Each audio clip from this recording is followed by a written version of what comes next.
are here at the Labor National Conference. The first time delegates and leaders have been together in the same room for about 5 years. There was that COVID pause, remember? Well, since then, the left faction has grown pretty strong. In fact, it's the dominant faction here at the Labor Conference. So how is that going to change the country? How is that going to push the Albanese government? We're yet to see over the next 2 days how that might play out. But joining me now is the South Australian Premier Peter Malinauskas. Great to see you. Thanks, Welcome to sunny Brisbane. It's great to be here. Yeah, it's nice, isn't it? Let's talk about housing first of all. This sounds like a great plan. How many homes is South Australia going to need to build under this plan, and who's going to build them? Well, the answer is 70,000 across a 5-year period. We know that our trades are fully revved up at the moment. We've got extraordinary amounts of demand in South Australia, in fact, almost at unprecedented levels. But we do know that there is a skill shortage out there, and that was a significant subject of conversation yesterday.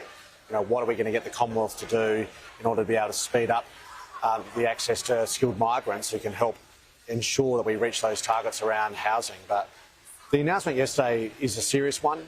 I think it speaks to the fact that the Commonwealth appreciates that the states are doing everything they can, but they've got a role to play as well, and we certainly appreciate that support from the feds. So you think you can do this in 5 years? And if it's 70,000 homes over 5 years, I mean, you're not going to do 50,000 in just the last year, are you? How's this going to work? No, we're going to be at full pace starting from now. But as a state government, we've already been turning our minds to this over the last 12 months.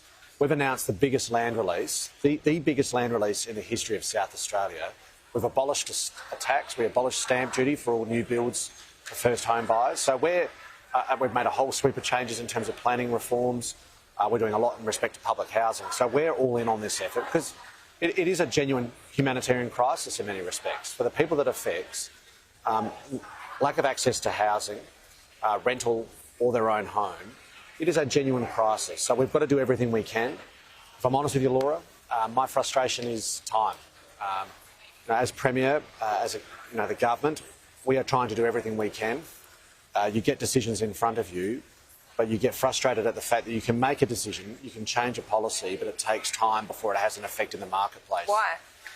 Well, take the abolition of stamp duty for first home builders, for instance. We made that tax change. The moment the decision got made, it took effect.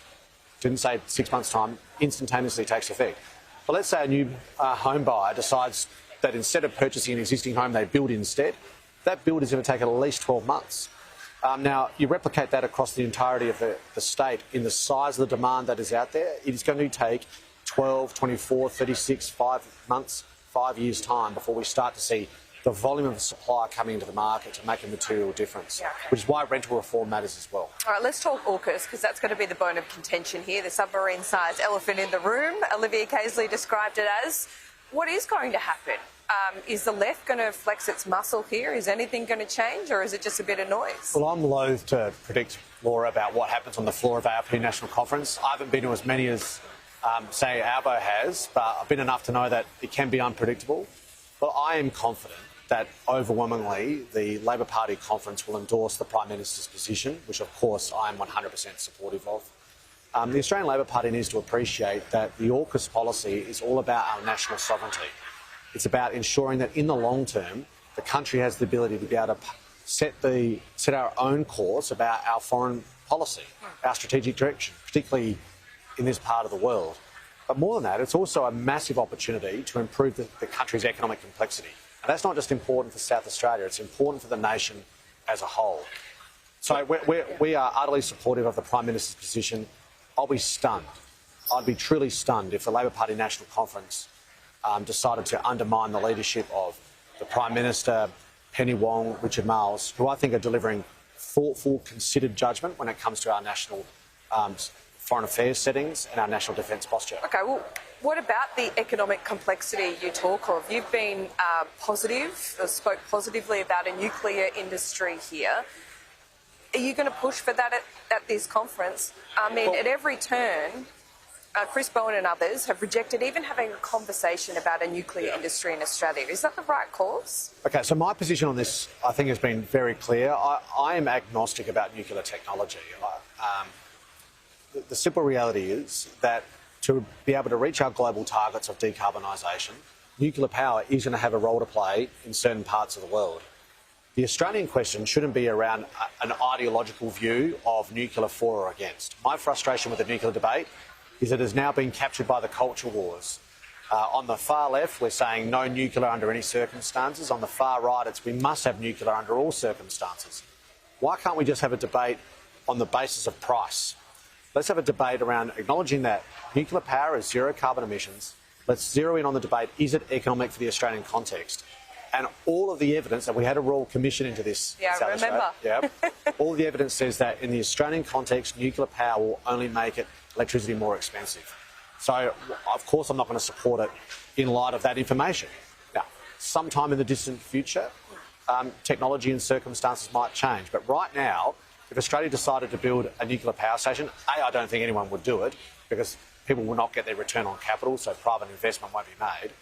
And if it did happen, it would make power demonstrably more expensive. Now, who in their right mind possibly thinks that's a good idea? What's your view on gas? Because we have as well those on the left wanting to basically phase out gas more quickly than renewables can fill that gap there. Well, I would love to see a global energy market that was no longer dependent on coal or gas, because that would mean less carbon emissions. It's not realistic now, is it? That world doesn't exist. Yeah. Right? Do you think people here understand that?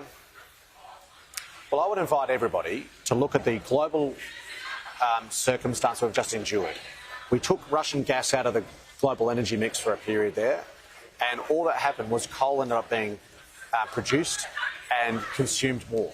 So we replaced gas with coal, which is, of course, demonstrably worse for carbon emissions. So the reality is that gas has a role to play in the transition. That is an undeniable reality, and if you completely remove it from the equation, you could actually have a perverse outcome on the environment. I want to accelerate the transition as best as we can off coal and gas. We have no coal in South Australia. We're investing huge sums of public money into our hydrogen production facility and power plant. That's all about accelerating that transition. But the idea we can turn off gas instantaneously, I don't want to describe it as naive, because I think people who argue this case have good intent. Exactly what it is, though, isn't it? But I think sometimes the path to hell can be laid with good intent, and we need to think things through and make considered judgments about what is not just in the economic interest of the country, but what's in the environmental interest as well. And gas does have a role to play. Peter Malinauskas, great to see you. Enjoy the next 2 days, and we'll see what happens. Thanks, Laura. Cheers. Thanks so much.